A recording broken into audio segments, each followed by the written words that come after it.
بسم الله الرحمن الرحیم. امروز 14 فروردین 1404 ساعت 8:13 صبح.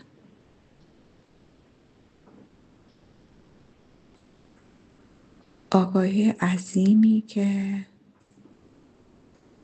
دریافت کردم و این روزها خیلی یک جمله تو ذهن من داره میچرخه، همینه: خدا فقط یکیست، خدا فقط یکیست، خدا فقط یکیست.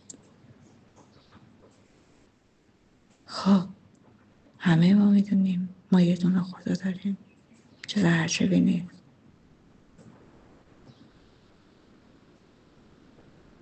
خصوصا برای منی که همه چیز یک چیزه. ولی چرا این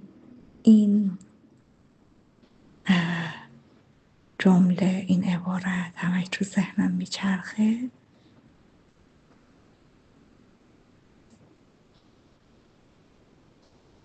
مسئلهش چیه؟ مسئلهش و حسی که این آگاهی داره ثبت میشه. من این روزها میخواستم یه کاری رو دیگه به اتمام برسونم، خیلی وقت دارم انجامش میدم. گفتم امروز دیگه بخش پایانیش باید انجام بشه، شاید یه جورایی ادیدش. گفتم میشینم کار پایانیش رو مینویسم و تمام میشه. جوری که گفتم از تخت هم حتی من در نمیام، حتی شده دست و رومو نمیشورم که این مسئله برای من تموم بشه. این کار باید تموم بشه، من بذارم سر میزم.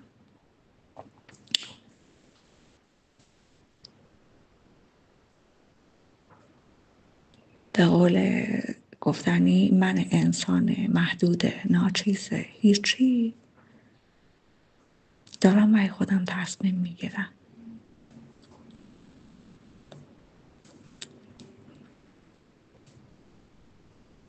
از اون ور این مدت همش چیزهایی میبینم، نمیدونم، مواجه میشم با کلیپ هایی که پدر مادر به زور دارن برای بچه هاشون یه چیزی یاد میدن، مجبورشون میکنن، چه بدونم خوب اونا باشن. در جوامع انسانها خوب اون جامعه‌ای که توش متولد شدن باشن، نمیدونم. و هی این عبارت این که خدا فقط یکیست، خدا فقط یکیست، خدا فقط یکیست. انگار یه جورای خداوند یک عالمه داستان داره جلوی چشم من میاره. ببین همه دارن خدایی میکنن، همه میخوان خدایی کنن، همه میخوان خدایی کنن. خدا منن. هیچ کس نمیتونه که برای کسی خدایی کنه.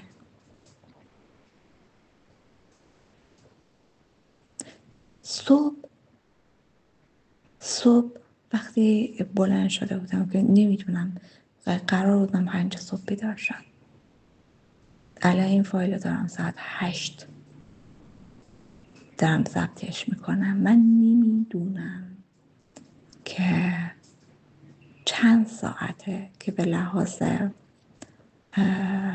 حالا مثلا ما میگیم به هوشیاری من رسیدم و شروع کردم به گفتگوهای ذهنی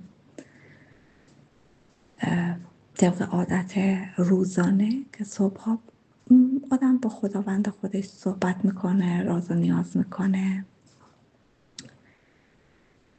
میگه که روزم چجوری باشه، امروز چی کار کنم و نمیدونم. میگه خدایا کاش مثلا این اینجوری بشه، اون اونجوری بشه.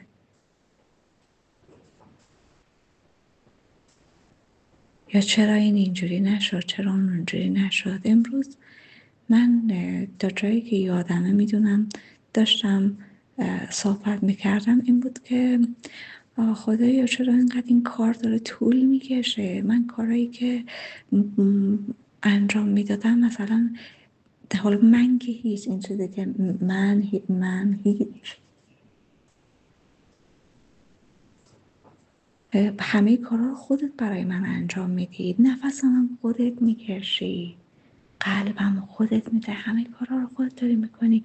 این یه کارو اینم خودت داری به من میگی دیگه. من که چیزی بلد نیستم، کاری نمیتونم بکنم، از پس هیچ چیزی بر نمیام. چرا این انقدر طول کشید؟ خب تمرکزم پایینه، چطور من باید تمرکز کنم؟ نمیدونم. تمام این حرفا.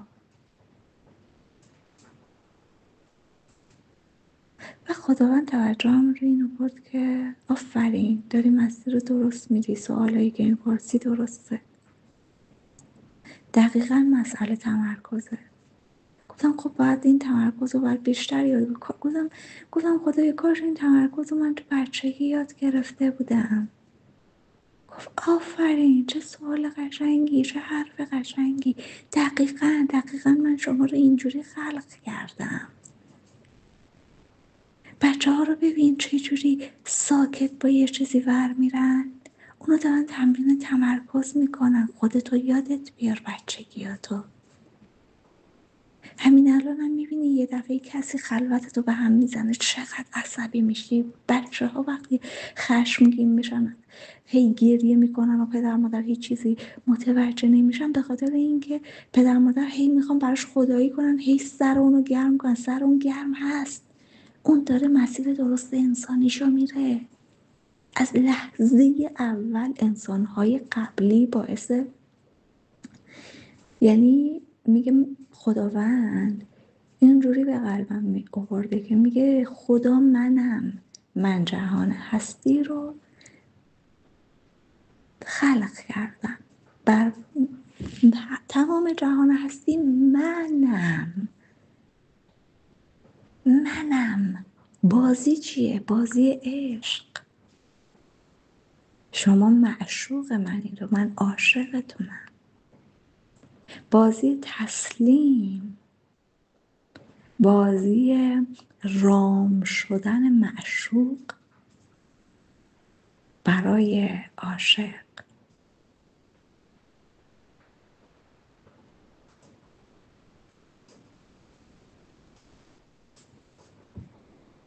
حالا انشالله در مورد عشق و عاشقی، اصلا معشوق کیه، عاشق کیه، چرا میگم رام، چرا میگم تسلیم، همینجا یه پرانتز باز میکنم.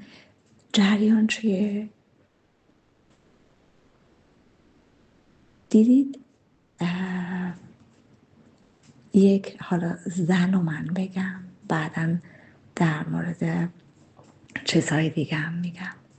به هیچ کس به قول گفتنی محبت نداره، با هیچ کس اون روی خوشه رو نداره، ولی عاشقش انقدر بهش محبت میکنه که اون انسان و اون انرژی زنانه‌ای که خیلی سرکشه و اون خوب خودش رو به هیچ کس ارائه نمیده، فقط با یک نفر که اون عاشقشه واسه اون خوب میشه، واسه هیچ کس دیگه اینطور نیست.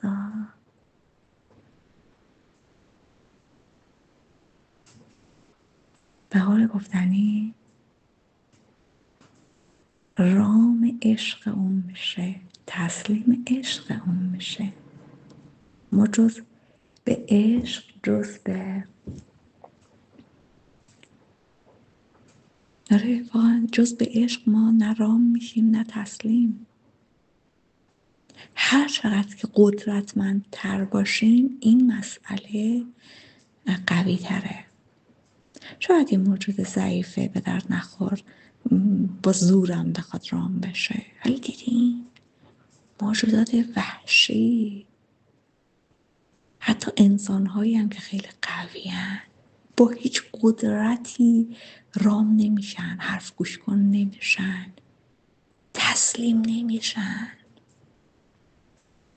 در نهایت ما میگیم باید قلبش رو به دست بیاری. جز با محبت نمیتونی با این ارتباط برقرار کنی.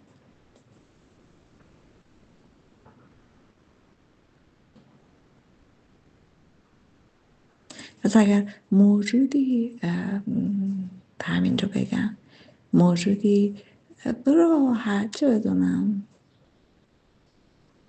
با هر آنچه به غیر از عشق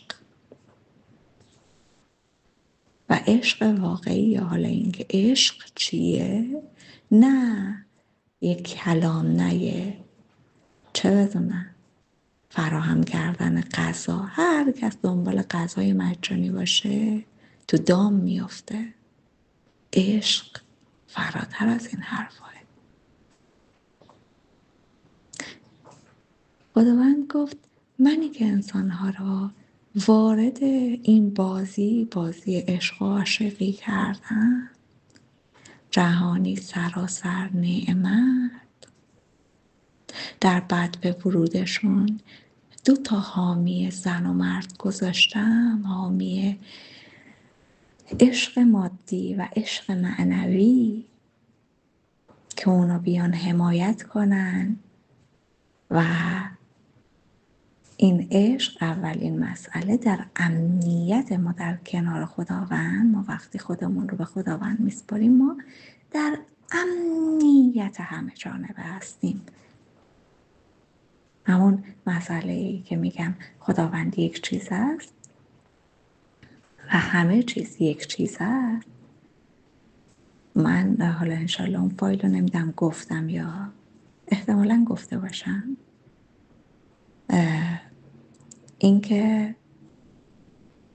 خداوند هر آنچه خوبیه، خداوند زیباییه، خداوند امنیته، خداوند آزادیه، خداوند، و تک تک این کلمات رو ما بررسی کنیم. در واقع این کلمات برای مجموعی از احساسات در نظر گرفته شدن و ما این کلمات رو بر اساس اون احساسهایی که گفته شده و ما در واقع اون کلماتی که گفته شده و اون احساسهایی که ما داریم بررسی میکنیم، میبینیم که همه چیز یک چیزه. میبینیم که چقدر قشنگه. زیبایی بدون امنیت و آزادی اتفاق نمیفته. امنیت خودش زیباه. امنیت بدون آزادی اتفاق نمیفته. و تمام اینها میتونه سلامتی باشه. ما در آزادی، در زیبایی، در سلامت، در امنیت نباشیم، سلامتیمون اتفاق نمیفته. همه چیز یک چیزه و همه اینها خداوند هر آنچه خوبیه. یادمه که خداوند هر آنچه خوبیست و فایلشو گفتم. خدای کمک کن که هر فایلی که نگفتم هم بگم. خداوند توی قلبم همینجوری میومد. بابا منی که اولا آدما هرچی به غیر از منه رو دارن به من نسبت میدن. اول بگو من چقدر قشنگم، بگو من چقدر خوبم. میدونی که بگو، باید بگی، باید به بنده های من بگی من چقدر قشنگم، من چقدر خوبم. تا ندونه که من چقدر خوبم که پیش من نمیاد، که پیش من احساس امنیت نمیکنه، که تسلیمم نمیشه. که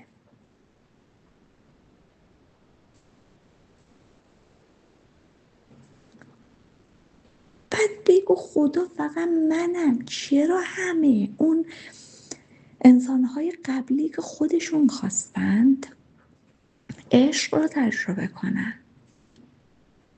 در مقام عاشق باشن،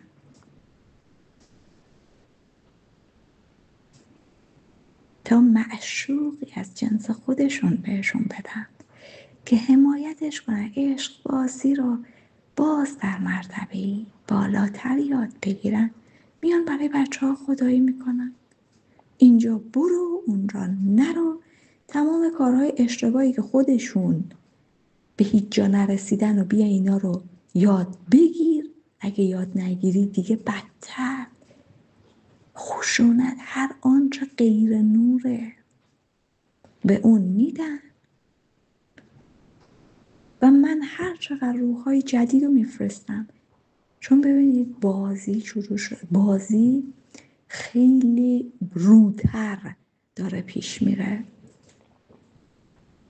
انرژی این روزها هر چقدر هر کس بخواد کتمان کنه نمیتونه. چرا؟ عین یه آدمی که یه چیپی درون مغزش باشه یا درون بدنش، اون میخواد چپ بره، بدنش انگار داره سمت راست میره. خب یا مثلا اون رو میخواد کنترل کنه، اون مثلا میگه من میخوام برم امروز چه بدونم میخوام برم سمت شمال، اون یه انرژی اینو میکشه به سمت جنوب. همه این روزا احساس بیقراری دارن، هم بیقراری هم یه سرخوشی، اصلا نمیدونه چیه چطوره. و این اتفاق برای کسایی بیشتر و پررنگتر داره میفته که یه ذره تلنگرهایی که نباید کارای انسانهای قبلی رو انجام بدی، تو اومدی یه کاری تو این جهان هستی انجام بدی، اون کاری که باید انجام بدی دقیقاً کاریه که تو رو خوشحال میکنه. تمام ایناه.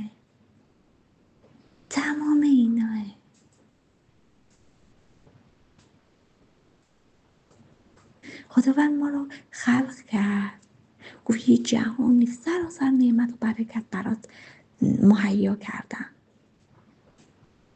بازی عشق و عاشقیه دیگه. گفت من که تو رو از بهشت در نیاوردم که به جهنم ببرم، که نه، من تو رو از بهشت به یک بهشت با اختیار بردم. هم میتونی اونجا رو دو تا ما میتونیم نگاه داشته باشیم، هم میتونیم همینجا رو ما میتونیم بهشت کنیم. فکر کن اگر انسانهای قبلی ایمان داشتن، نمیخواستن خدایی کنن برای کسی، مسیر شادیشون رو میرفتن. خب هر کس مسیر شادیشو بره در یکی از جنبه های خداوند به تجلی میرسه. مثلا ما اومدیم که تجلی باشیم، نور علی نور باشیم دیگه. خب یکی در زمینه سلامتی به یه جایی میرسید، یکی در زمینه امنیت به یه جایی میرسید، یکی ما در نهایت کاری که ما مثلا یک نقاش در زمینه زیبایی به یه جایی میرسه در این جهان هستی. خب و آنچه هم که در مسیر خداه، ما نمیتونیم یه نقاش باشیم، یه مجسمه ساز باشیم، یه چیز زشت بکشیم. این اصلا جهان ما رو حمایت نمیکنه. ولی وقتی یه چیز خوشگل میکشیم با یه منظورم از چیز زیبا، هر آنچه زیبایی که نه به لحاظ فقط بصری، که خطوط زیبا باشه، رنگ و لعابش زیبا باشه، باید در جهت خوبی باشه، باید یک منظره زیبا نشون بده، باید در آغوش کشیدن انسانها رو نشون بده، باید از فراوانی بگه، باید از امنیت بگه، باید از آزادی بگه. یعنی یک پیام زیبا داشته باشه. باز هم نمیشه که بگیم نه، ما با یک مثلا مسخره کردن پیام آزادی داریم، پیام دخالت نکردن در امور همو داریم. نه نمیشه. 0 تا 100ش باید زیبا باشه. انگار که انسان ها همه دارن جنگ میکنن که به صلح برسن. هیچ وقت با غیر درست ما به درست نمیرسیم، هیچ وقت، چون این اساس کار جهانه. هیچ وقت پدر مادر بچه رو میزنن که تربیت بشه، تو داری به کار غیر درست، تو اصلا بچه خودش نور نور خالصه. شما کتکش میزنی که خدایی کنی که اون رو به مسیری که خودت میخوای ببری. تازه مسیری که خودت میخوای عموما پدر مادرها میخوان بچه ها رسالت اونها رو انجام بدن. من این کار رو نتونستم بکنم، تو بکن. این کار واسه خودت بود. تو اومدی فقط به من عشق بدی، به من امنیت بدی، به من آزادی همه جانبه بدی. در واقع من کودک وقتی وارد جهان هستی میشم همه اینا رو دارم. قرار حمایتم کنی، قرار اینا من بگی که در این جهان هستی هر لحظه هی خدا رو به ذهن من بیاری که من دستان قدرتمند خدا هم و شما امنیت مالی داری، هر آنچه بخواهی در اختیارته. شما امنیت جانی داری. واقعا دقیقا در کشورهای غیر نور پیشرفت نکرده، ببینید کشورهای پیشرفته، چرا ما میگیم پیشرفته؟ در چه امری پیشرفت کرده؟ در امر آزادی، در امر اینکه انسانها آزاد باشند، آنچه که میخواهند رو مسیرش رو برن. اونجا خدای کمتری هست. اونجا انقدر تا زمانی که پیر بشن انسان ها، پدر مادر عین نیفتادن روی زندگی بچه ها که تو وظیفت اینه که زندگی منو رفع و رجوع کنی. بابا من هیچ مسئولیتی نسبت به شما ندارم جز این که اگر کاری کردی قدردانت باشم. ببینید حالا این حرف اگه دارم میزنم، ما در کل پیش خودمون قدردان همه انسان ها هستیم، چه خوب چه غیر خوب. در واقع انسان ها تمام کاری که از دستشون برمیاد برای ما انجام میدن، چه خوب چه غیر خوب. و اون کاره ما میتونیم یا انتخاب بکنیم قربانی اون مسئله بشیم، مثلا کودکی که به شدت مورد حالا هر بیمهری از و هر غیر خدایی در واقع قرار گرفته، میتونه به قول لوئیس هی قربانی قربانیان دیگر باشه، یا میتونه از زنجیره قربانیان در بیاد، بشه قهرمان داستان و بره و انسانها رو آزاد کنه، انسانها رو از بند این بازی قدیمی که ما مسئول انسانهای قبل تریمون هستیم. نه، انسان هر کس خدا داره، خدا یکیه. انسانهای قبلی تصمیم گرفتن که عشق رو تجربه کنن، مسئولیت یک انسانی رو قبول کنن، خدایی رو تجربه کنن، کودکی رو به این جهان هستی میارن. اون کودک رو باید بهش عشق بدن، محبت بدن، پول بدن، یعنی به لحاظ امنیت همه جانبه، آزادی همه جانبه بچه تجربه کنه، عشق رو در بالاترین در واقع مرتبه تجربه کنه، ارزشمندی رو. بعدم پدر مادر میگه من دوستش دارم، بعد به فوش و بد و بیرا میده. خب این چه عشقیه؟ حالا یا انسان‌های قبلی بدن؟ خیر، اونها فقط همینو بلد. هیچ انسانی بد نیست، هیچ انسانی بد نیست، چون همه ما روحمون خداونده. همه ما روحمون خداونده. اگر مسلمان ها به شدت این مسئله رو چون قبول دارن دیگه، ما یک پوسته به قول گفتنی آب و خاک گلی داریم که این پوسته زمینیمونه و یک اصلی داریم که روحمونه. اگر اینو ما قبول کنیم میفهمیم که هیچ انسانی بد نیست و ما به خاطر وجود روح الله درون انسان ها هیچ وقت نباید به هیچ کس توهین کنیم. اولا که من به خاطر وجود روح الله درونم محترمم، با شأنم، با شخصیتم، به هیچ عنوان من نباید به خودم اجازه بدم کلام غیر زیبایی، رفتار غیر زیبایی از من در جهان هستی باشه. از اون بدتر وقتی من شأن خودم رو ندونم یورش ببرم به یک انسان دیگه‌ای که اونم روح الله. ما انسان ها به غیر این نیستیم که روح الله درونمونه بخوایم به سمتش یورش ببریم به هر شکل، کلامی، نگاهی، دیگه از اون بدتر جسمی. اولین اصل انسانیت که فرشتگان انسان رو و انسانیت رو زیر سوال بردن و گفتن لایق سجده نیست، جنگ و خونریزیه. گفتن خدایا چرا، بر چه اساسی فرشتگان این حرف رو زدن؟ بر پایه اون انسان بدوی که فکر میکنم اگر اشتباه نکنم آثارش توی یکی از موزه‌های ایتالیا باشه. انسان‌هایی که حالت خمیده طور بودن، کله های بزرگ شکل تقریبا اورانگوتان بودن.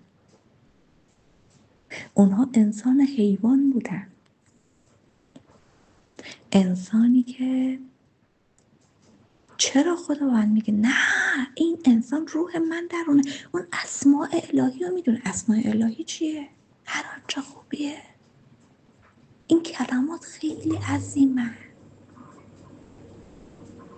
آزادی، امنیت، زیبایی، سلامتی، هر آنچه که در دعاهامون ما از خداوند میخوایم.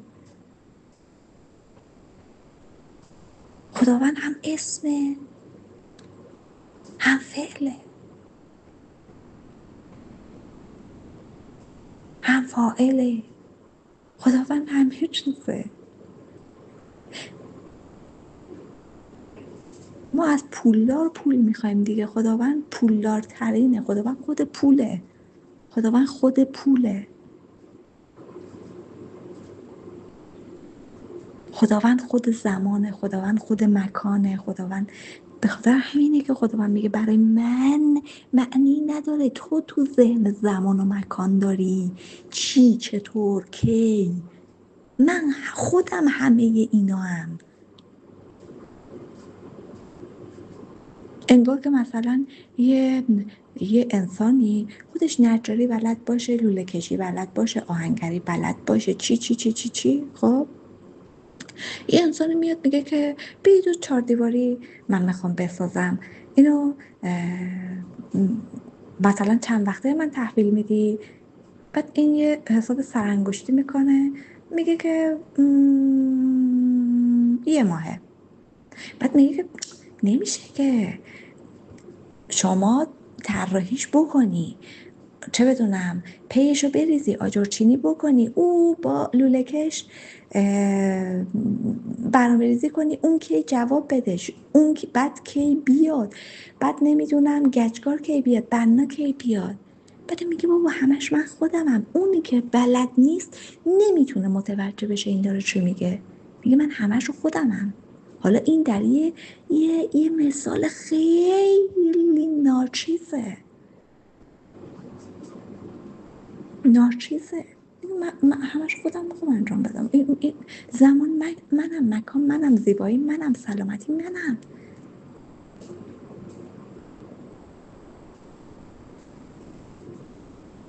برای اینکه خداوند بیشتر و بهتر بخواد متوجهم کنه گفتش که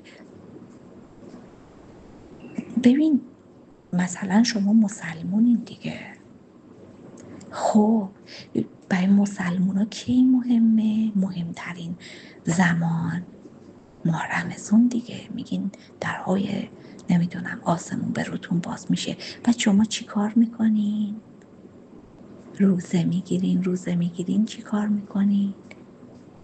توجهتون رو از شکم و چه بدونم آنچه نفسه میگیرین میارین، مثلا دروغ دیگه نمیگین، کارهای غیر خدا نمیکنین. آفرین. بعد چی میشه؟ میرسه به روز 19 و 20 و 21 و اینا چه اتفاقی میفته؟ میشه شبای قدر. تو شبای قدر که نزدیکترین حالت من به شماه، چی کار میکنین؟ شروع میکنین به دعا کردن. چی میخونین؟ جوشن کبیر. تو جوشن کبیر چی هست؟ میگی اسامی الهی. اسامی الهی چی هست؟ میرسی به این که ای صاحب آزادی، ای صاحب امنیت، ای صاحب پول، ای صاحب عشق، هر آنچه خوبی رو از من میخوای، هر آنچه خوبی و منو نام میبری. میگی ای عظمت، ای بزرگی، ای تنها توانگر، ای تنها بود. خب من اینم دیگه.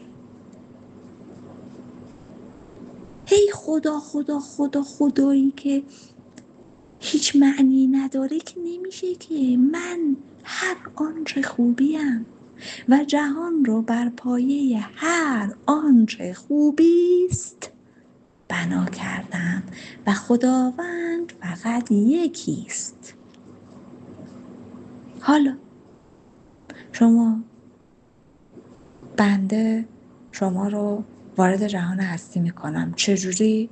اولش که 0 تا 100 رو در شکم مادری که قراره سراسر عشق باشه و در یک محیط مقدس شما رو پرورش بده. از اون تایمی که کودک رو من در شکمش گذاشتم قراره نه خودش حرف بدی بزنه، نه در محیطی که حرف زشتی زده میشه باشه، نه افکار غیر نوری داشته باشه که در مورد محدودیت ها فکر کنه، در مورد بگه خداوند این جهان سراسر فراوانیه، سراسر عشق، سراسر زیباییه. خب اون مادره که کار خودش رو انجام نمیده، یه عالمه استرس به بچه میده. بعد قراره میگه من درست آفریدم، انسانهای قبلی نخواستن.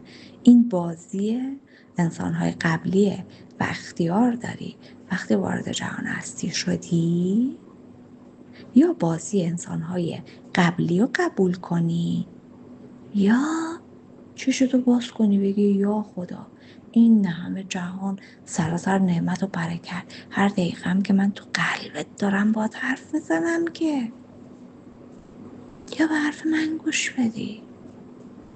اختیار دست خودته. یا من نور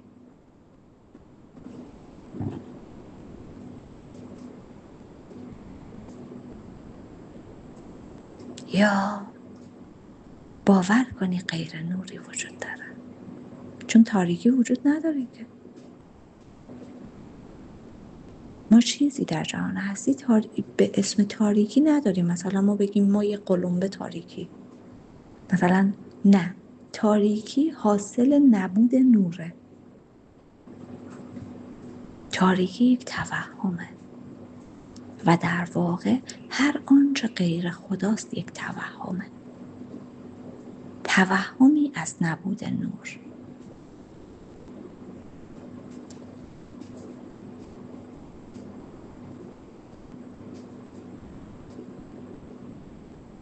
تمام بیماری ها توهم ما هست.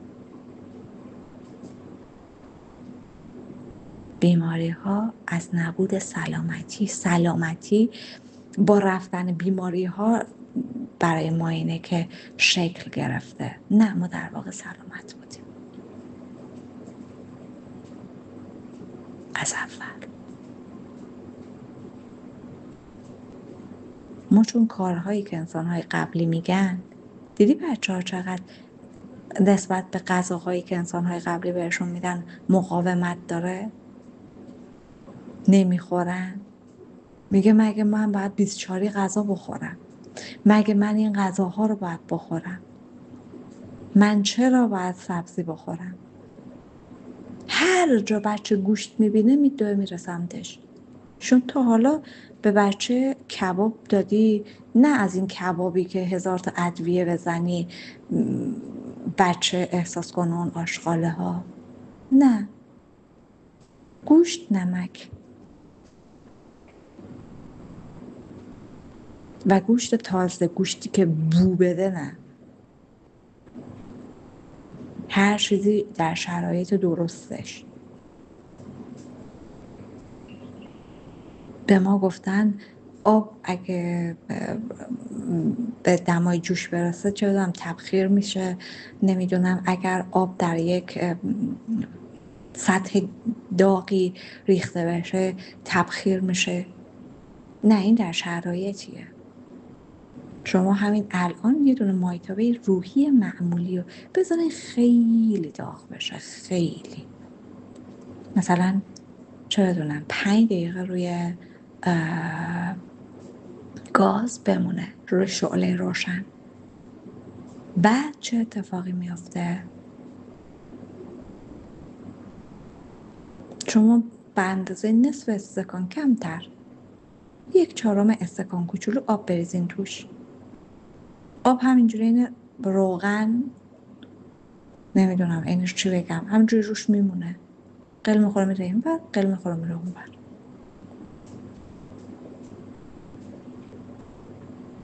خیلی صحنه عجیب و بامزه‌ایه.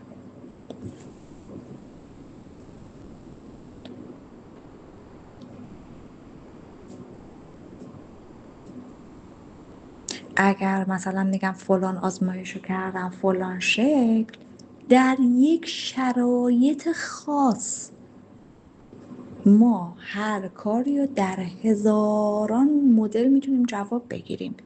این آزمایشاتی که کردن انسانهای قبلی، نه در یک شرایط خاصی به اون نتیجه رسیدن. ما همون کار رو هر جور دیگه ای انجام بدیم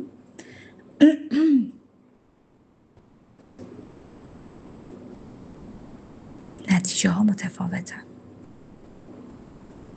در واقع بازی جهان هستی به مدل خداوند اینطوری بوده که انسان‌های قبلی که اول ما پدر مادر رو می‌بینیم برای ما امنیت همه جانبه، عشق، همه چی رو ارائه بدن. بعد وقتی ما وارد جامعه شدیم به ما بگن که آقا جان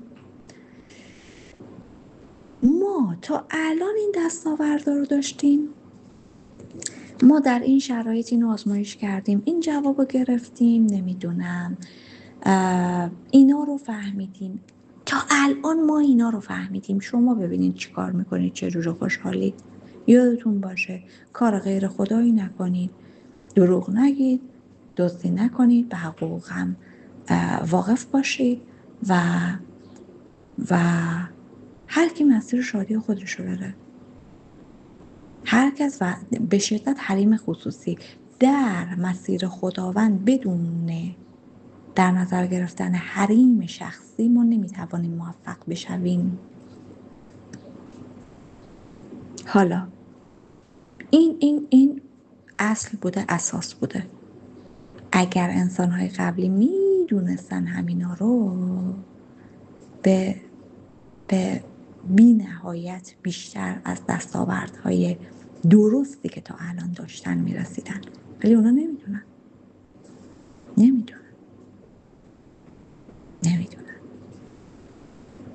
حالا مسیر انسان ها چیه؟ اونا فکر میکنن خدا هن.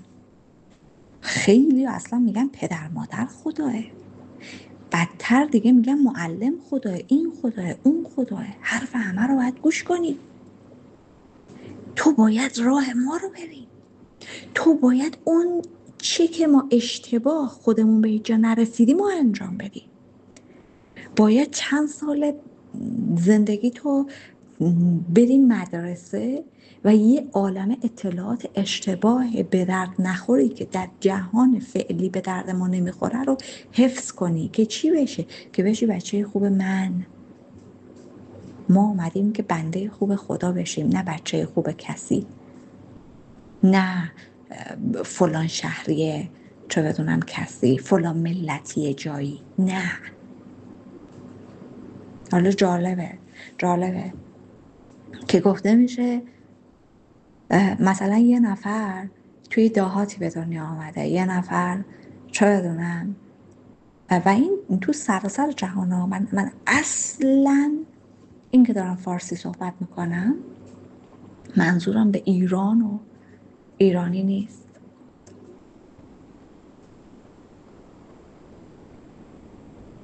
حالا از خداوند همینو پرسیدم، گفتم خداوندا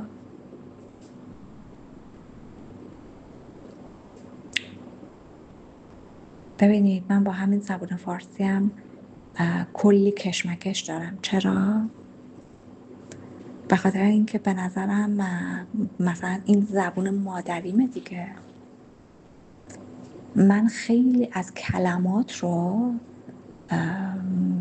اون چیزی که منظوره و با اون چیزی که در ذهن بقیه انسان‌ها معنی شده نمیتونم به کار ببرم.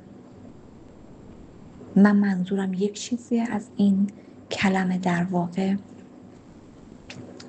اصل و اساس همون کلمه است، احساس اون کلمه است و انسان‌های دیگه اون چیزی که تو ذهن خودشون معنی شده و به قول گفتنی میگن عرف.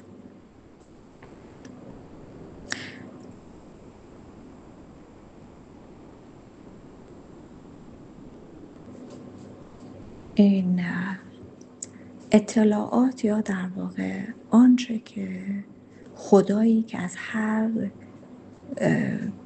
نفر از ما متساعد میشه در جهان هستی، من از خداوند پرسیدم میکنم چرا باید به زبان فارسی باشه خداوند؟ چرا یک نفری که در منطقه جغرافیایی ایران، چون برای خداوند که کره زمینه، درسته، پس خداوند هیچ منطقه‌ای رو نام نبرده. مسئله اینه که ما انسان ها اومدیم اسمای مختلف گذاشتیم. حالا تو این منطقه جغرافیایی و من به صورت فارسی دارم صحبت میکنم، گفتم خب اگر قرار بود این آگاهی ها ارائه بشه، اگه من به زبان انگلیسی صحبت میکردم خیلی انسان‌های بیشتری رو من میتونستم باهاشون ارتباط برقرار کنم و انعکاست باشم و تجلیت باشم. خداوند به قلبم آورد که اولا که خدا فقط منم، پس من میدونم. دو این که ببینید ما هممون یه مقدار انگلیسی بلدیم دیگه، برای چه بسا دیگه الان زبانهای دیگه هم در حد روزمره، ولی میخوای یک صحبت هایی کنی منظورتو به بالاترین شکل برسونی، به نظر من جز با زبان مادری نمیتونی. تازه همونم اگه بتونی منظورتو دقیقاً بگی، کلمات رو خیلی درست به کار ببری. جدای این یکی از مسائلی هم که حداقل من باهاش مواجه بودم، هیچ کس انگلیسی فاخر تدریس نمیکنه. همه مثلا انگار اینجا ما زبان برره‌ای داریم، نمیدونم از این حرفایی که توی سریال هر روز یه فارسی جدیدی، کلمه جدیدی باب میشه و اصلا نمیدونیم چه معنی داره. فکر کن مثلا بخوای بری اون بر با جهان ارتباط برقرار کنی، اون کسی که انگلیسی میاد یاد میگیره بنده خدا، دیدین که الان خیلیا توی سوشال مدیا فکر میکنه داره حرف خوبی میزنه، ولی بهش یه بی‌تربیتی یاد دادن. اون که بنده خدا نمیدونه که چه حرف زشتی داره میزنه، فکر میکنه خیلی هم باحاله، خیلی هم کوله. یکم مسائل همینه. ما انگلیسی فاخر، انگلیسی که کسی بخواد به صورت درست ارتباط برقرار کنه من ندیدم. همه خیلی حرفای دم دستی و خیلی اصلا انگار که اونجا میخوای بری چه بدونم با دم دستی ترین انسان ها ارتباط برقرار کنی. حالا بمانم.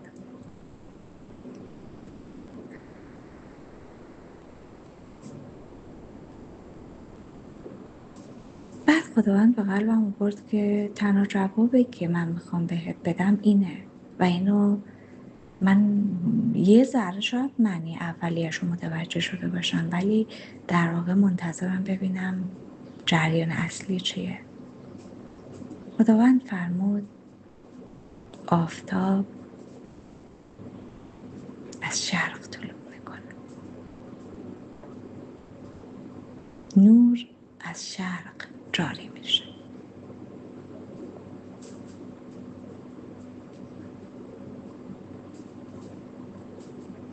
خب خداوند گفت بنده عزیز من، الان این زمان دیگه نیازی نیستش که بخوای حالا انگلیسی فاخر انقدر دنبالشی یاد بگیری. الان با یه دکمه رو همه جا داره. من زمان این کارا رو ازت خواستم که اصلا نیازی نیست که این رو شما به خاطر این داری فکر میکنی که انسانهای قبلی تو سرت انداختن که نیاز به این داری. نه، نیاز به این نداری، چون من از قبل از طریق انسانهای دیگم این مسئله رو حل کردم برای شما که انسانها با هر زبونی بخوان بتونن با شما ارتباط برقرار کنن. در واقع شما هم زمان این ارتباط درست اتفاق میفته که شما داری مسیر تجلی تو میری. آفرین. بعد من اونها رو هدایت میکنم. آفرین. بعد من خودم این آگاهی ها رو گسترش میدم و به دست آن کسی که باید میرسونم. شما قرار نیست کاری انجام بدین که. شما فقط کاری که قلبت باهاش آروم میگیره رو انجام بده.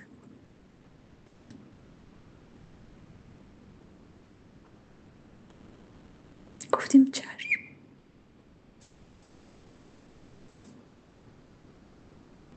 حالا من نمیدونم برای بقیه انسان ها به چه شکله. اتفاقی که برای من نوعی افتاده همه چی در گروه هم شده. البته الان دارم فکر میکنم حالا دیگه برای بقیه انسان ها هم همینه. در واقع مسیر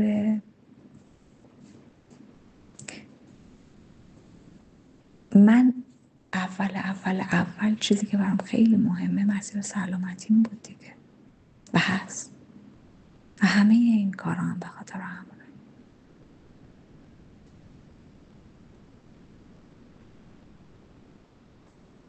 همه چی از همین نقطه شروع شد که من به دنبال سلامتیم، به دنبال حال خوبم گشتم که نرمال باشم. نرمال سلامتی یعنی آنچه که به صورت طبیعی خداوند انسانها رو خلق میکنه.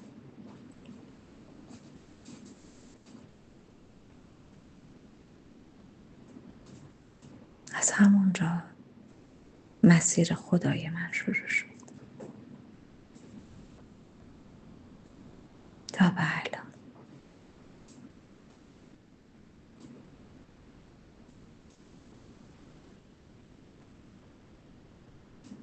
یه نفر مسیر امنیتش رو میگیره، یه نفر مسیر زیباییش رو میگیره، یه نفر همه چیز با هم یکیه. تا ما سلامت نباشیم زیبا نمیشیم. تا سلامت نباشیم شاد نمیشیم. تا سلامت نباشیم مسیر موفقیت هایی که به لحاظ دستاوردهای مادی نمیتونیم، مثلا چه بدونم یه ورزشی رو دوست داریم، چه بدونم یه شغلی رو دوست داریم که مثلا نمیتونیم که همه چیز یک چیزه. نمیشود.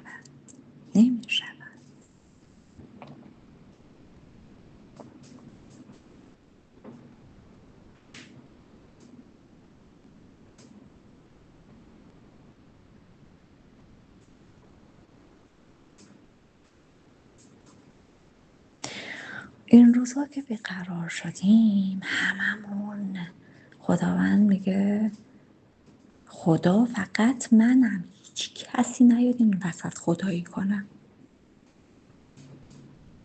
هیچ کسی نیاد این وسط خدایی کنم. و شما هم باید به اصلتون رفتار کنید. چیزی که به ما گفتن و چیزی که داشتن میگفتن این بود، مثلا ما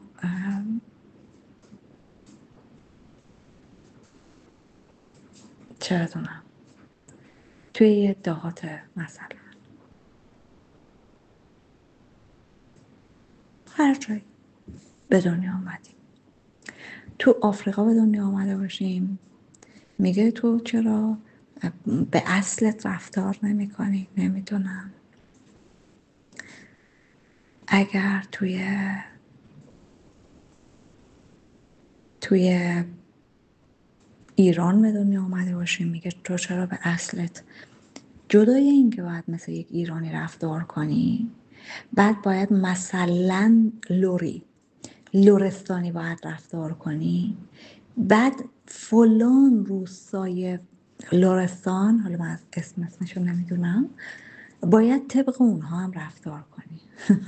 آها یادم رفت، بعد اون روستاه باید طبق خانواده خودت هم، مثلا اون یه قومی داری طبق اونم رفتار کنی، بعد طبق اون بچه یا اون پدر مادرم که بودی باید طبق اونم رفتار کنی. انسان ها اگر شما به غیر این رفتار کنی شما رو نمیپذیرن، یعنی چرا به اصل خود رفتار نمی کنی؟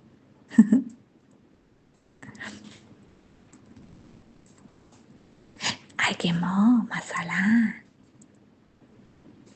یه جایی وسط کوه موها به دنیا می اومدیم، بعد اون وقت انسان ها از ما چی انتظاری داشتن که چطوری رفتار کنیم؟ بعد ما می شدیم بی شخصیت. اصل ما بنده خدا بودن دیگه. اصل من بنده خدا بودنه. من فقط باید بازی عاشق و معشوق رو پیش بگیرم. انسان‌های قبلی میان برای ما خدایی میکنن. پدر مادر انقدر هر آنچه غیر نوری که درونشون هست رو به ما میدن.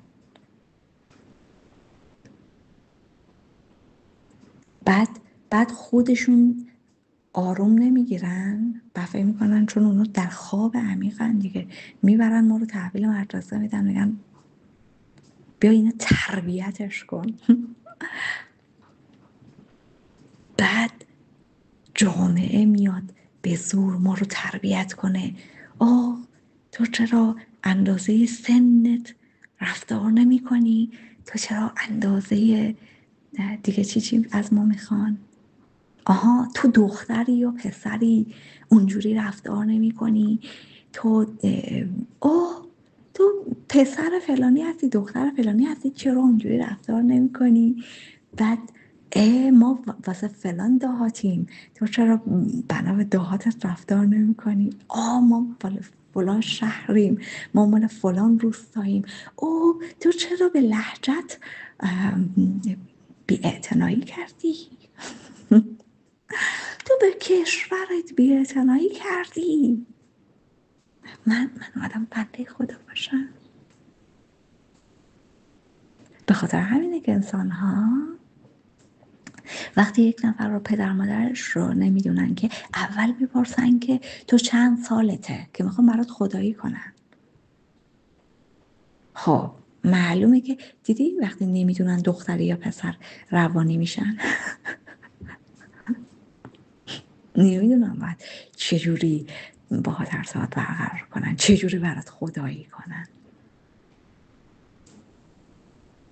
بگو دختر یا پسر، چند سالته؟ حالا تو این چند سال مثلا 5 سالته در همین حد میتونی رفتار بکنی. تو چقدر گنده تر از حرف خودت مثلا بزرگتر از سن خودت حرف میزنی.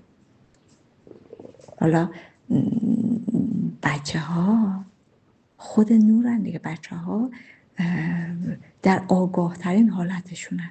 هی اونا میان بگن بابا ما اصلمون چیز دیگه است، اینا میگن نه. بعد وقتی متوجه نمیشن که پدر مادرت کی و اینا، میگن دیدین انسان هایی که از زیر بطه در اومدن ببین اون انسان در هر شکل بنده خداه، در هر شکل، چیزی که هیچ کس نمیتونه کتمانش کنه. هیچ انسانی جسارت این نداره که کی هستی؟ من بنده خدا هستم. تمام. به خاطر همینه که ما از ترس خدایی کردن انسانهای دیگران میایم میگیم من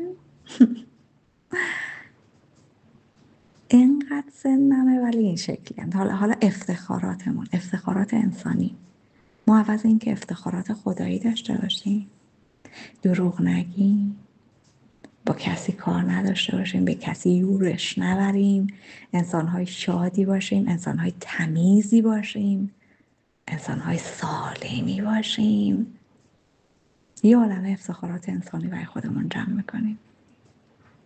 فلان شهریم، فلان شکلیم، فلان خانواده‌ام، فلان ملیتیم. هیچی جرأت نداره بگه من بنده خدام، همینیم که هستم. من سراسر نورم، من سراسر عشقم، من سراسر زیباییم، من سراسر ثروت و توانمندیم. چون هر کس مسیر خداوند رو بره در زیباترین شکل به اقتدار و توانگری میرسه.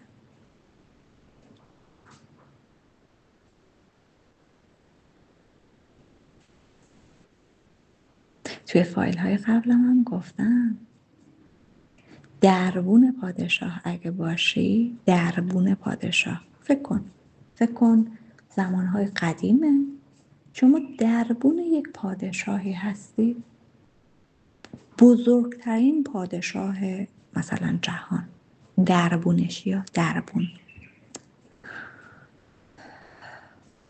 اصلا پادشاه میره میاد زیر چشمی هم حتی بهت نگاه نمیکنه، ولی تو خوشحالی که دربون پادشاهی. بعد میری هر جای عالم، خب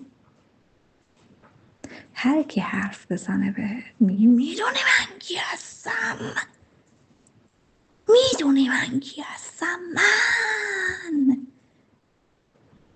دربونه.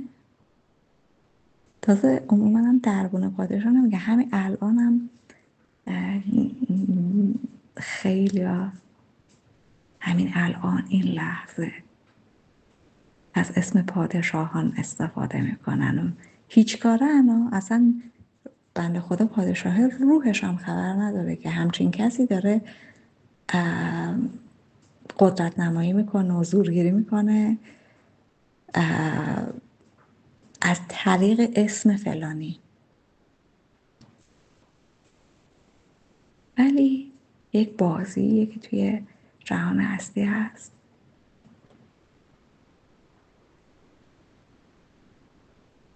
ما یه طرف صحبتمون رو به اون کساییه که قبول میکنن، ولی الان منظورمون کسیه که کی پشتش به کی گرمه.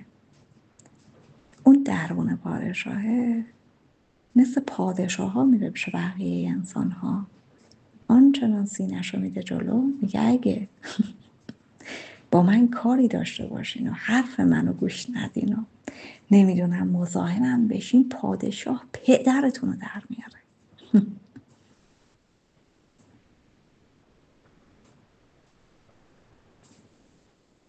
حالا ما بنده خداییم، حاضریم هر چیزی باشیم، بچه فلانی باشیم، فلان قومیتی باشیم، فلان ملیتی باشیم، که بگیم ما اونیم،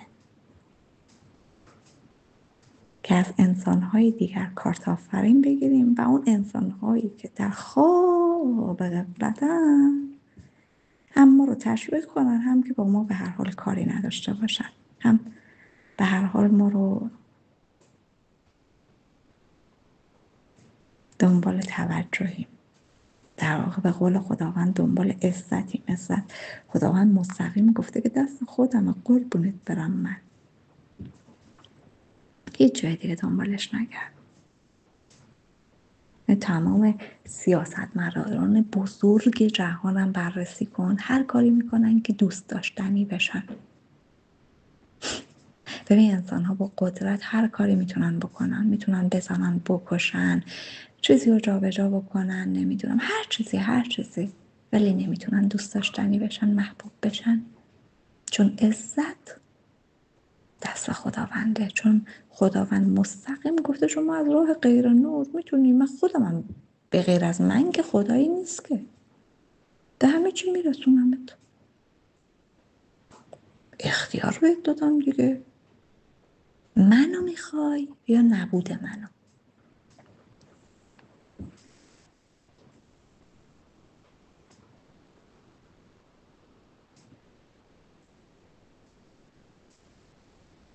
اختیار دست خودت. فایل که یکی از آیات قرآن بود، میگفت من اگر به بقیه بندگانم مطمئن بودم، سقف و خونه هایی که مثلا کسایی که غیر منو انتخاب کردن، نبود منو انتخاب کردن، از طلا میکردم و سر تا پاشون رو الماس میکردم و نمیدم طلا و جواهر و اینا.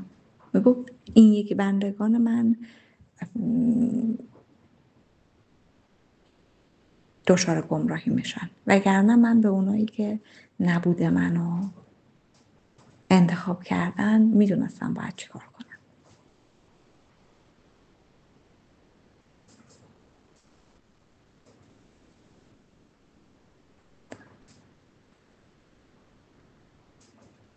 ما اگه بفهمیم کی هستیم، ما معشوق اللهیم، عاشقای معشوقش، همه کار میکنم. بگو چجوری خوشحالت کنم. جهان هستی سوالش همینه، جانم جون بخواه چیکار کنم برات، ولی فقط منو قبول داشته باش.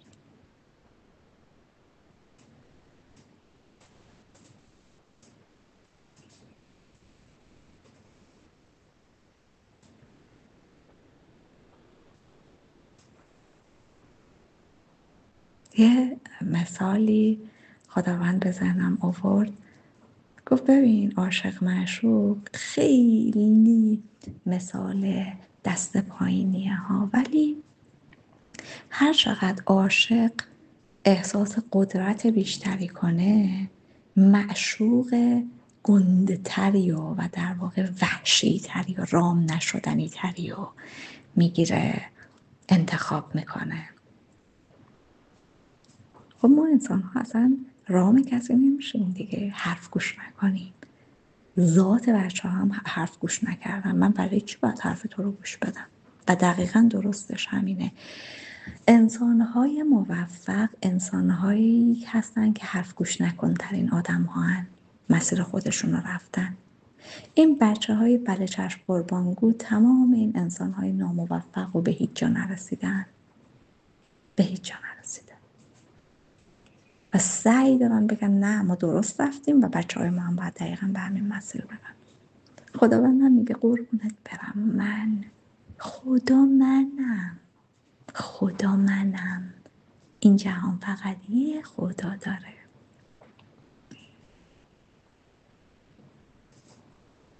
و همه چیز اونجوری میشه که من بخوام.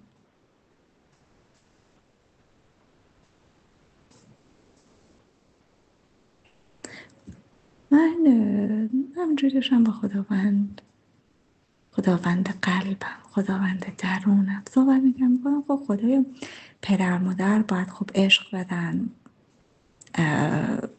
مثلا چیز کنن، به لحاظ مالی همه جور ساپورت کنن، به لحاظ عشقی همه جور ساپورت کنن، به لحاظ آزادی بچه ها رو حمایت کنن که شما آزادین، هر کاری دلتون میخواد بکنین، ما هم در کنارتونیم. خب بعدش کسانی که در زندگی ما وجود دارن چطور میشه؟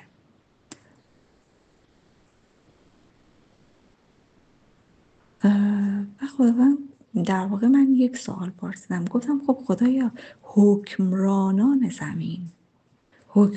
زمین به چه شکلن؟ گفت خب من با اونا مقام پادشاهی دادم دیگه. اونا انسان هایی بودن که آرزوی پادشاهی در جهان هستی داشتن، به آرزوشون رسیدن. گفتم خب پس اونا هم که دارن خدایی میکنن که. گفت خدایی درست حکمرانان به این شکله که اونها امنیت رو جاری کنن و امنیت رو جز با خوبی نباید جاری کنن. اونها باید آزادی رو جاری کنن. اونها باید هر آنچه خوبی است که منم، زیبایی رو جاری کنن، پاکیزگی رو جاری کنن.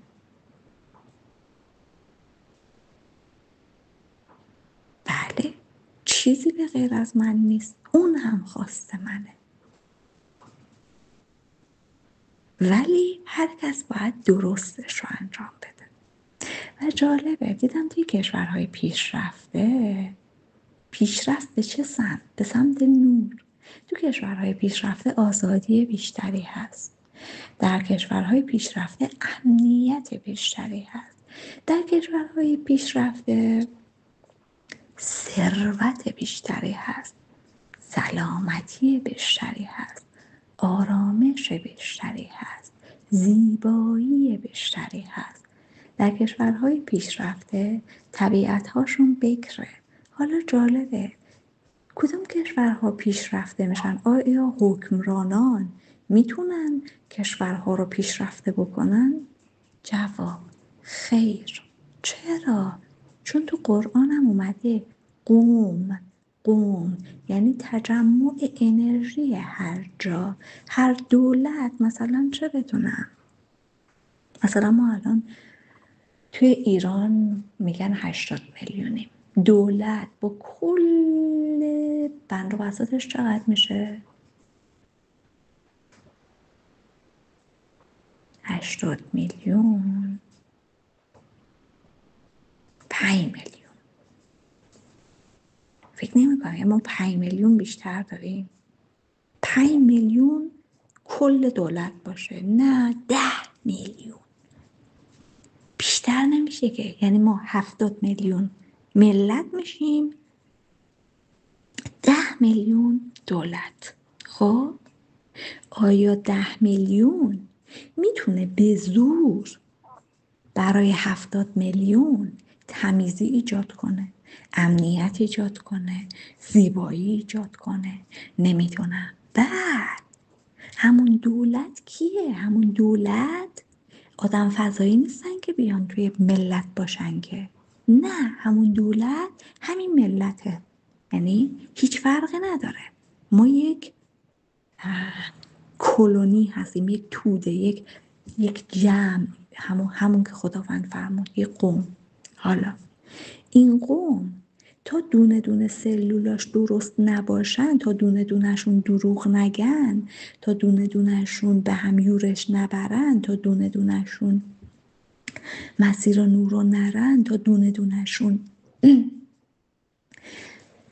آزادی همون نگیرن، که این کل به یه مسیر درست نمیره. که الان اگه میگی نه دولت باید قوانین بذاره، خب کی اجرا کنه؟ کی اجرا کنه؟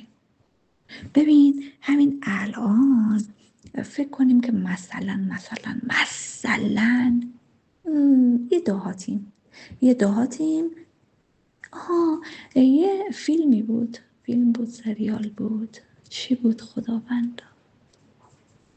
خداوندا جیران، یه سریالی بود خیلی یه تیکه جالبش رو من دیده بودم. مثل این که قیمت گوشت زیاد شده بود.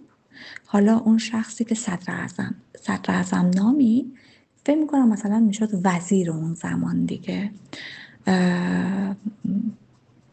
رئیس جمهور اون زمان در واقع، گفتش که قیمت گوشت رفته بالا، ما بیاریم پایین.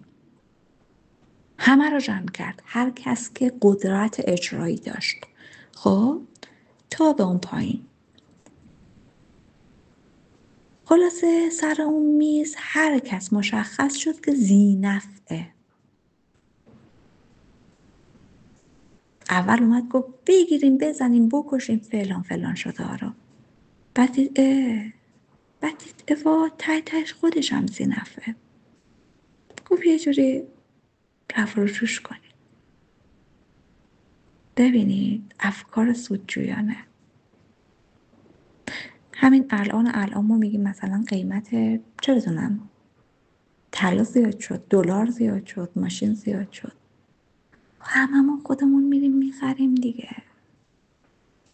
به خاطر ذی‌نفع بودن اشتباه، به خاطر نمیخوایم کار درست رو بکنیم و فکر میکنیم نفعمون در یک چیز اشتباهه، یه بلای عظیمتری رو به جون خودمون میخریم. بعد میگیم کی بود؟ من نبودم. دقیقا برمیگردیم به اصل تربیتیمون.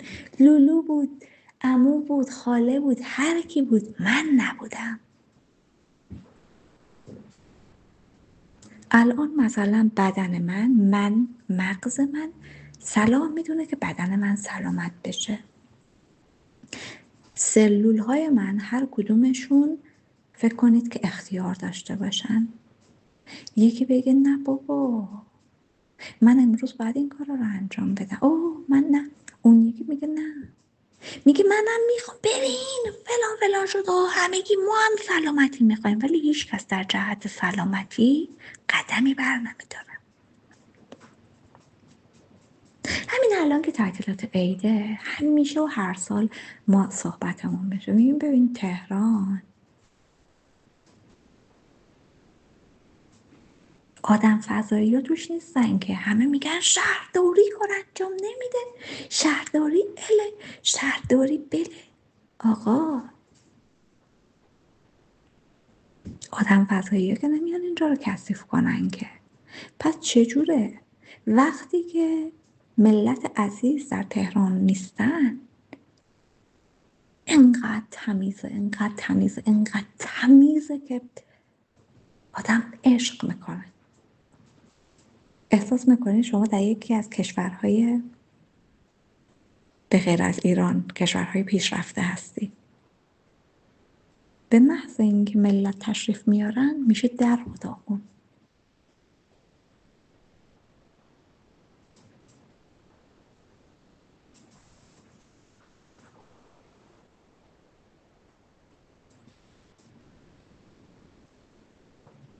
ملتی که حتی بلد نیست به خودش برسه، ببین انسان ها تنها موجوداتی هستن که چون اختیار دارن کار درست رو انجام نمیدن. حیوانات رو ببینین در روز از جوجه گرفته، از چونم هر حیوانی، گربه، هر چیزایی که دم دست حرمه دارن میبینن. گربه 3 ساعت خودش رو لیست میزنه، جوجه هی پراشو مرتب میکنه. انسان شعورش نمیکشه که باید بری دوش بگیری بوگند ندی. خیلی فکر میکنم به خودم رسیدن یعنی این که مرده فکر میکنه باید کروات بزنه، خانمه فکر میکنه باید آرایش کنه، یا چه بدونم دیگه بدتر فیلر رو اینا بزنه. آدمی که به خودش میرسه اصل اول اینه که دوش بگیره، بوگن نده، دهنش بوی بد نده. اصول اولیه انسانی شما باید دوش بگیری، همیشه تمیز باشی، موهات مرتب باشه، بعد از اون بر کلام غیر خوب نگی، نگاهت غیر خوب نباشه. ما وقتی دونه دونه سلول ها حالشون بده،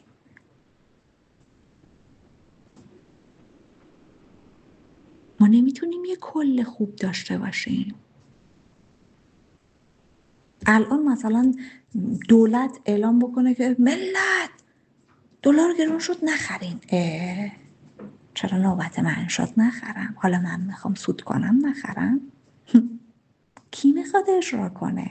دولت به غیر از ملت نیست، ملت به غیر از دولت نیست. افکار سودجویانه. ما توی کشورهای پیشرفته میبینیم که چه بدونم مغازه ها بدون فروشندن. تو ایران کی جرأت داره یه دونه مغازه‌ش رو فروشنده که داره هیچی، 1000 تا دوربین که داره هیچی، 100 نفرم اونجا توی فروشگاه میچرخه که ملت دزدی نکنن. اینا ماییم دیگه، آدم فضایی ها نیستن که. چرا ما فقط میخوایم بگیم نه ما نیستیم؟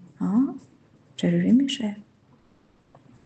بعد همین مایه جالبمون که توی کشور خودمون نمیتونیم همدیگر تحمل کنیم، با چشممون برای همدیگه ناامنی ایجاد میکنیم، با حرفامون برای هم ناامنی ایجاد میکنیم، دم از آزادی میزنیم. زنا اولتر از همه به هم یورش میبرن، بعد میگن آزادی زنان. یا همون اصلا تو جامعه هم در نه، یا همون توی قوم خودتون دختر خالتی حرکت انجام بده، زنا انقدر نگاه میکنن و پیچ پیچ پیچ پیچ, پیچ با هم دیگه صحبت میکنن که بمانن، مردا کار ندارن.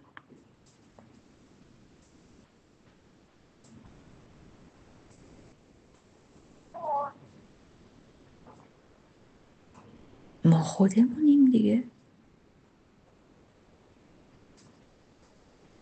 خودمون حالمون خوب نیست، برای هم میخوایم خدایی کنیم. خداوند الان چیزی که همش رو قلبم میاره اینه که بگو خدا یه نفره، یک چیز، یک بوده، یک بودی که همه است، یک بودی که همه است. همه چیز رو خدا آفریده دیگه. هیچ کس برای هیچ کس خدایی نکنه، هر کس هم مسیر درست خودش رو پیش بره. حالا انشالله در مورد حریم شخصی اینقدر با بچه ها کار نداشته باشیم. ما جز محبت نباید به بچه ها بدیم. بلد نیستی درستش چیه، کار اشتباه نکن. وقتی بچه با خودش خلوت کرده، شروع به یادگیری تمرکز کرده، خلوتش رو به هم نزن.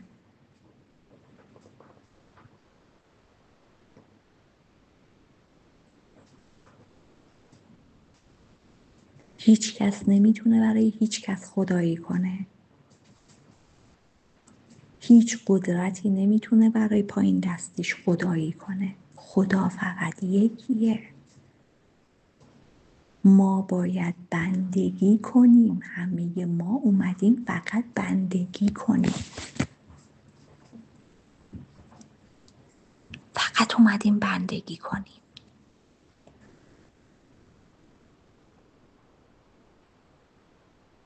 به هر کس بندگی کرد برد در این جهان هستی.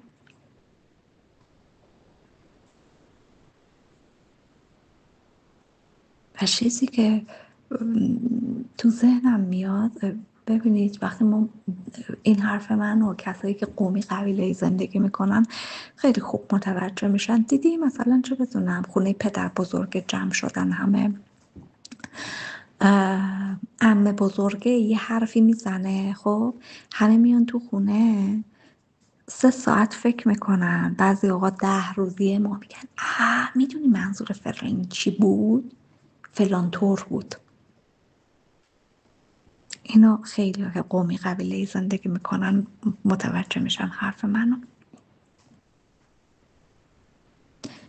ما اصلا توجه نمیکنیم اون به بی اهمیت ترین یه انسانی حرفی زده اصلا به من چه بخوام به حرفش فکر کنم. ما انسان ها اصلا به این که خداوند چرا مثلا پیامبرانی برای ما آورد، چرا به این ترتیب آورد، چرا مثلا توی آخرین کتابی که قرآنه این حرفا رو زد، منظورش چی بوده، منظورش چی بوده و منظورش چی بوده. اصلا ما فکر نمی کنیم. خداوندم تو قرآن همش آیه‌ای که تکرار میشه، آیا فکر نمی کنید؟ آیا فکر نمی کنید؟ آیا فکر نمی کنید؟ آیا فکر نمی کنیم ما؟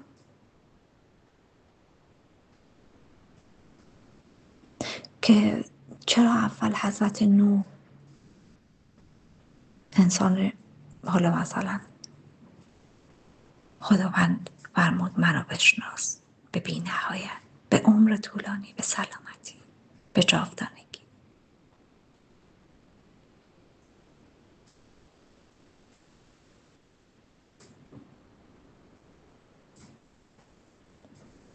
چرا بعد حضرت موسی و چرا حضرت ابراهیم، چرا از اینها نام برده شده؟ چرا آنها اولوالعزمن؟ چرا پیامبران از حضرت ابراهیم در واقع ادامه پیدا کردن؟ چرا به بقیه پیامبران گفته مثل ابراهیم باشید؟ ابراهیم خلیل الله.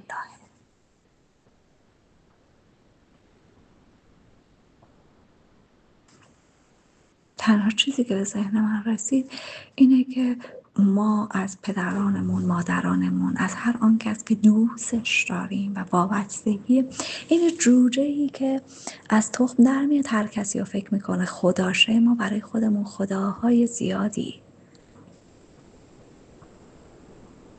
درست کردیم. معلممون خدامونه، استادمون خدامونه، اونم خدا، این اصلا خدامونه. اصلا این حرف کفر محضه.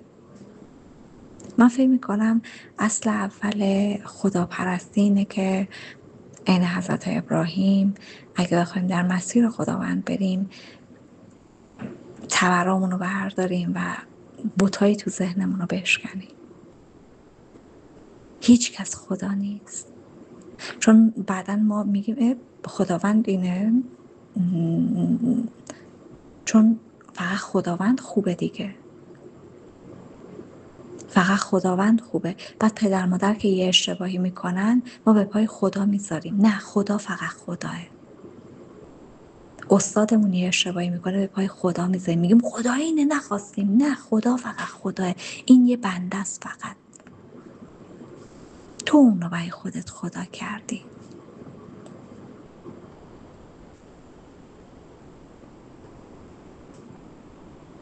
پس فقط خدا خداه و ما باید بندگی کنیم و جز خداوند هیچ احدی خیر ما را نمیداند.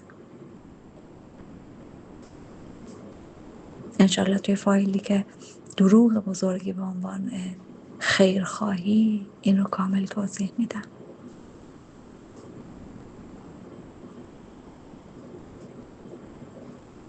خدایا شکرت شکرت شکرت.